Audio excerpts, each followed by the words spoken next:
사랑합니다. 2026년 새해가 되었습니다. 올 한 해 이렇게 새해가 되어서 첫 주를 맞이했는데 첫 주간에도 수요 예배에 나오신 우리 성도님들을 환영하고 축복합니다. 하나님께서 하나님을 사랑하고 또 예배의 자리를 사모하는 여러분에게 하나님의 은혜를 올 한 해 동안 풍성히 부어주시기를 간절히 소망합니다. 저는 지난 시간까지 이 데살로니가전서 앞절의 말씀을 가지고 바울과 데살로니가 교인들 간의 관계에 대해 말씀을 나눴습니다.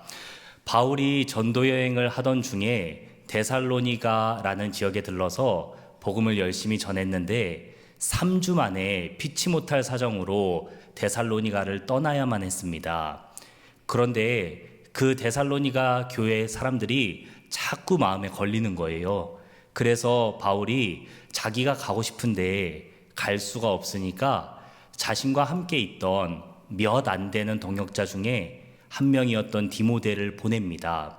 그렇게 디모데를 보내서 데살로니가 교회의 소식을 가지고 왔는데 놀랍게도 데살로니가 사람들은 바울이 떠난 뒤에도 바울이 전한 복음의 말씀을 잘 붙들고서 건강한 교회로 성장했다 라는 소식을 바울이 들었습니다.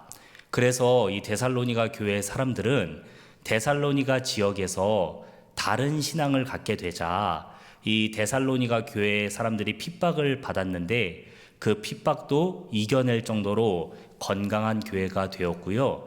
그리고 데살로니가 지역뿐만 아니라 다른 지방에서까지도 이 데살로니가 교회 사람들이 참 그 믿음이 본받을 만하다 라고 건강한 교회로 소문이 났습니다. 그래서 바울은 데살로니가 교회의 소식을 듣고 나서 데살로니가 교회가 이렇게 잘 된 것은 내가 열심히 사역을 해서 그런 게 아니라 복음이 살아 역사했기 때문이다 라고 고백을 했습니다. 그래서 바울이 이렇게 데살로니가 교회를 생각하면서 복음이 살아 역사에서 데살로니가 교회가 이렇게 건강한 교회가 되었다라고 했던 말씀이 지난 시간까지 나눴던 말씀입니다. 그러면 복음이 임하면 이렇게 한 교회가 성령 안에서 참 건강한 교회로 자라나게 되고 또 한 사람 한 사람이 하나님의 자녀로 자라나게 된다라는 말씀을 나눴는데 저는 오늘 우리가 함께 읽은 이 본문의 말씀을 가지고 복음을 가지고 변화된 사람들이 복음 안에서 서로 어떤 관계를 맺는지에 대해 함께 말씀을 나누려고 합니다. 그리고 복음 안에서 맺는 주님 안에서 맺는 그 관계가 얼마나 아름다운지, 얼마나 좋은지, 얼마나 기쁜지에 대해서 함께 말씀을 나누려고 합니다. 오늘 말씀 17절에 보니까 바울이 데살로니가를 떠났을 때의 심경을 이렇게 표현합니다. 내가 너희를 잠깐 떠났다 라고 표현하고 있습니다.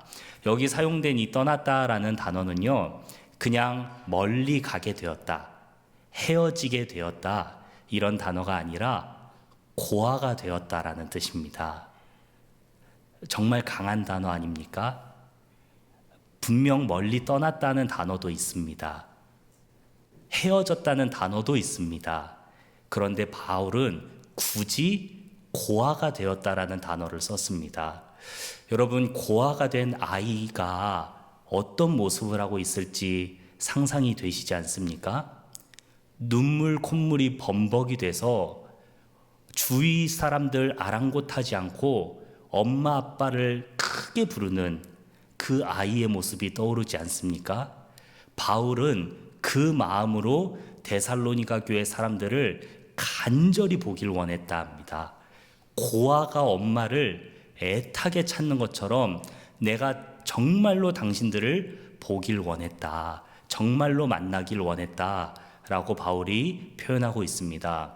그래서 바울이 몇 차례나 데살로니가로 가고 싶었다라고 18절에서 기록하고 있습니다.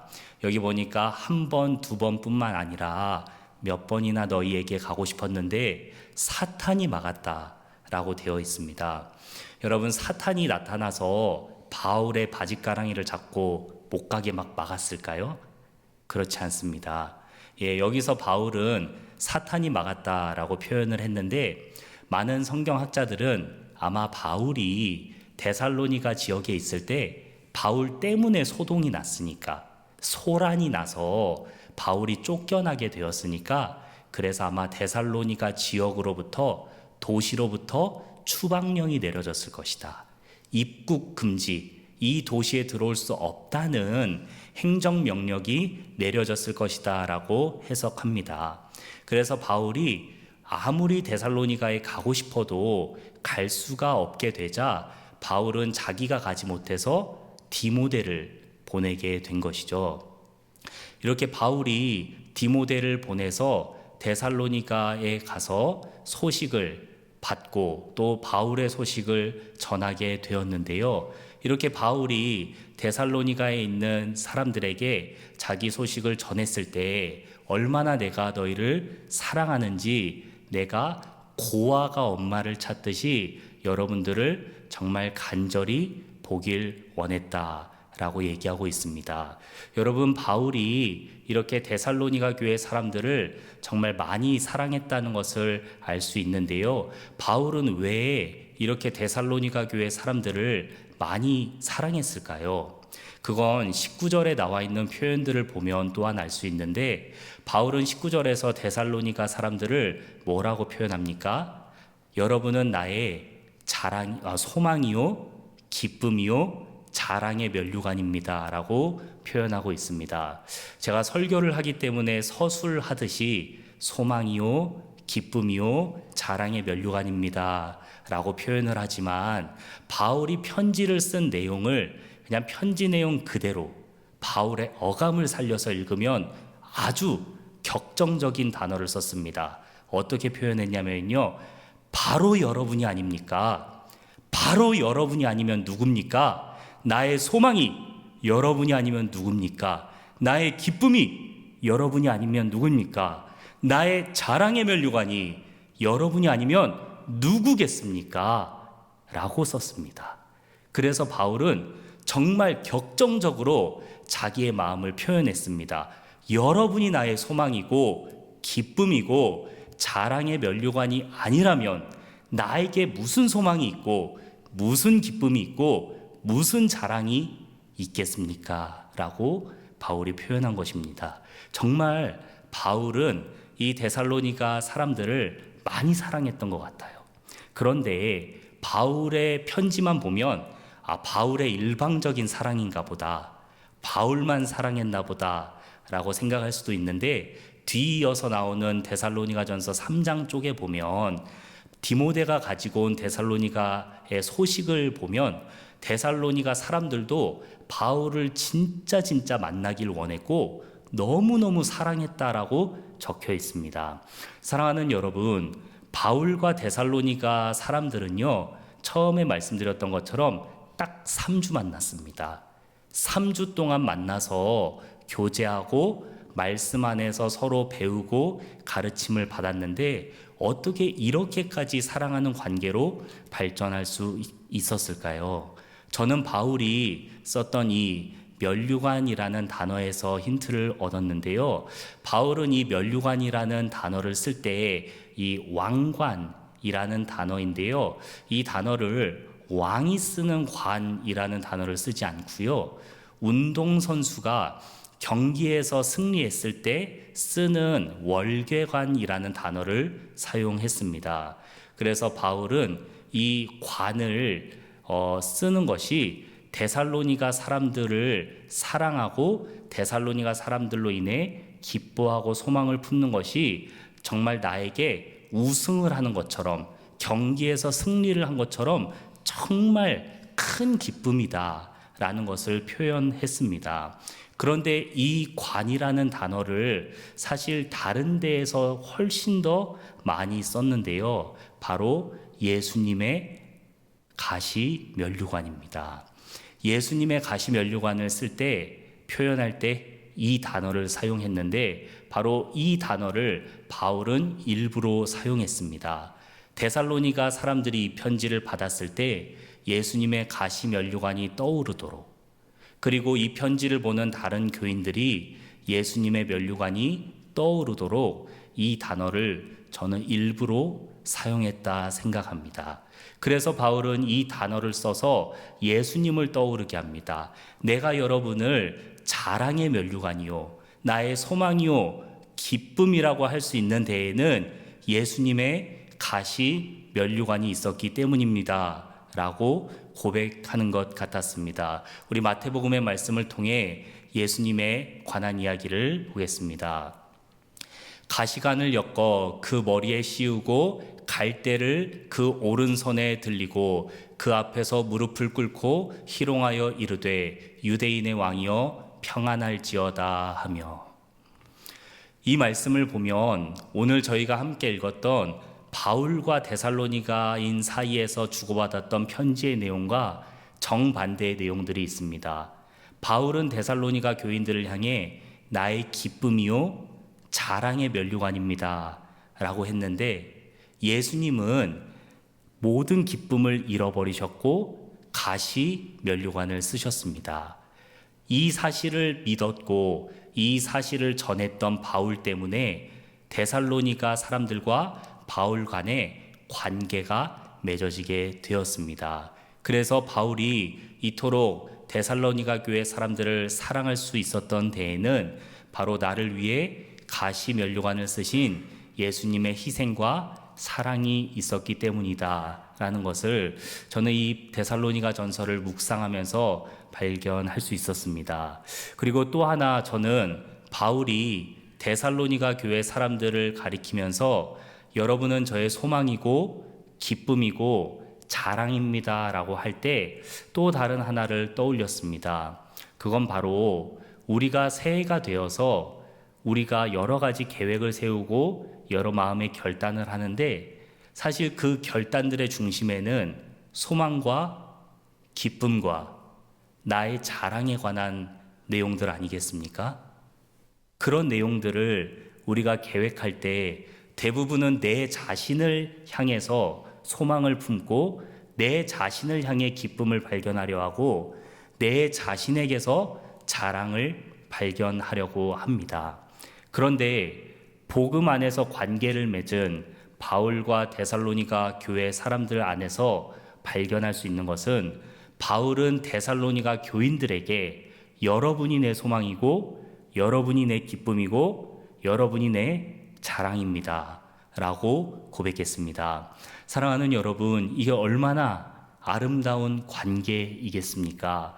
저도 새해를 맞이하면서 이제 1층에서 저희가 많은 행사들 접수를 받고 또 많은 것들을 선물로 나눠드리는 일이 있었습니다. 작년 말부터 올해 초까지 여러 가지 일들이 1층에서 주일에 이루어졌는데요. 그때마다 저도 여러 모습들을 봅니다.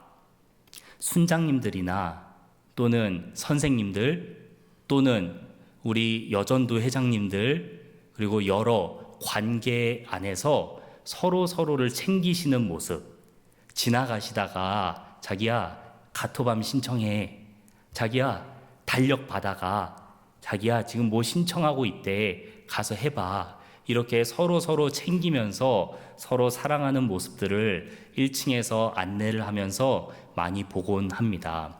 사랑하는 여러분, 우리가 이렇게 서로 아름답게 관계를 맺으며 서로가 서로의 자랑의 면류관이다 라고 고백할 수 있는 것은, 예수님께서 우리를 위해 가시 면류관을 쓰셨고 나를 대신해서 희생하셨기 때문인 줄 믿습니다.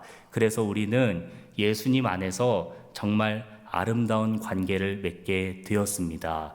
바울은 이 관계가 얼마나 소중하다 얘기를 하냐면, 주님이 다시 오셨을 때 주님 앞에서 자랑할 수 있는 것이 바로 이 관계다라고 얘기했습니다. 주님이 다시 오실 때에 주님 앞에서 나의 자랑의 면류관이 무엇이겠냐? 바로 여러분입니다.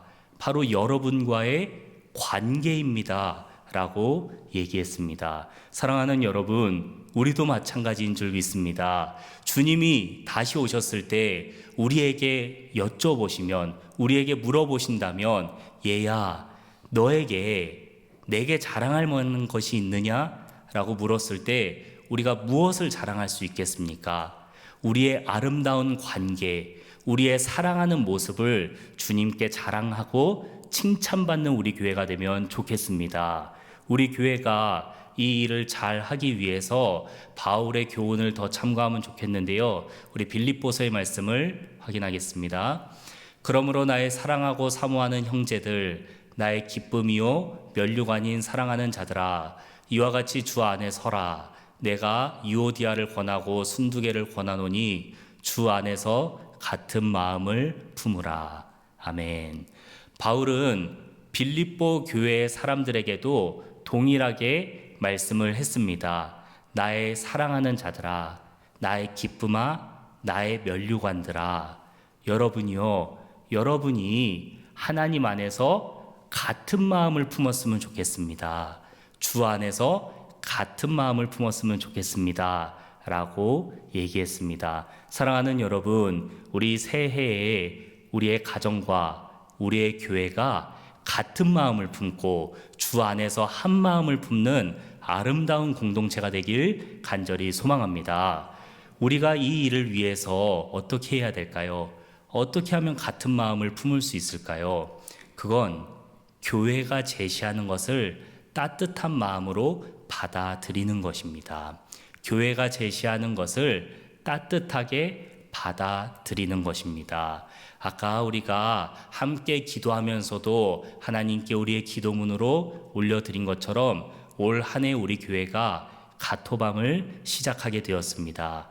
가정 안에서 하나님의 말씀을 나누자 하는 것입니다. 창세기를 가지고 약속의 말씀을 가정 안에서 나누자. 홀로 계신 분은 혼자, 부부가 계신 분은 부부가, 자녀까지 같이 계신 분은 자녀까지 같이 해서 가정 안에서 말씀을 따뜻하게 나누고 말씀으로 하나가 되자, 말씀으로 관계를 맺자 하는 것이 가토밤입니다. 사랑하는 여러분, 우리가 가토밤을 기획하고 기도하며 시작하게 되었는데, 우리가 가정 안에서 말씀을 나눌 때 하나님께서 이 말씀을 통하여 우리 가정에 역사하시고 은혜를 부어주시길 간절히 소망합니다. 뿐만 아니라 교회에는 여러 가지 훈련 프로그램과 여러 가지 일들을 제공합니다. 여러분이 유익할 수 있도록 순모임과 신앙 성장 프로그램과 골방 기도와 제자 훈련 등등 교회가 참 많은 것들을 제공하는데, 이렇게 교회가 제공하는 것들을 주 안에서 하나가 될 수 있는 기회다라고 생각하시며 따뜻하게 받아들이셔서 올 한 해에 우리가 주님 안에서 말씀 안에서 하나가 되는 것을 경험할 수 있는 아름답고 복된 해 되길 소망합니다. 말씀을 정리하겠습니다. 오늘 저희는 데살로니가전서 2장의 말씀을 통해 바울과 데살로니가 교회 사람들이 얼마나 아름답고 따뜻한 관계를 맺고 있는지를 함께 묵상했습니다. 멀리 떨어져 있어도 자녀가 엄마를 잃은 것처럼 간절히 보고 싶다고 말한 게 바울인데, 저희도 그런 관계, 그런 아름다운 관계를 맺길 소망합니다. 주님 안에서, 말씀 안에서 서로 사랑하고 용납하는 아름다운 관계. 우리가 서로를 부를 때 당신은 나의 자랑의 면류관입니다 라고 부르면서 서로를 이해하고 사랑할 수 있는 아름다운 관계가 되길 소망합니다. 우리가 그렇게 서로를 사랑하고 따뜻하게 관계를 맺으면 주님이 다시 오신 그날에 우리를 칭찬하시고 우리의 가정을 칭찬하시고 우리 교회를 칭찬하실 줄 믿습니다. 우리가 말씀 안에서, 교회 안에서 따뜻하게 하나가 되어서 주님께도 칭찬받고 지역사회에게도 칭찬받는 참 복된 우리 교회가 되길 간절히 소망합니다.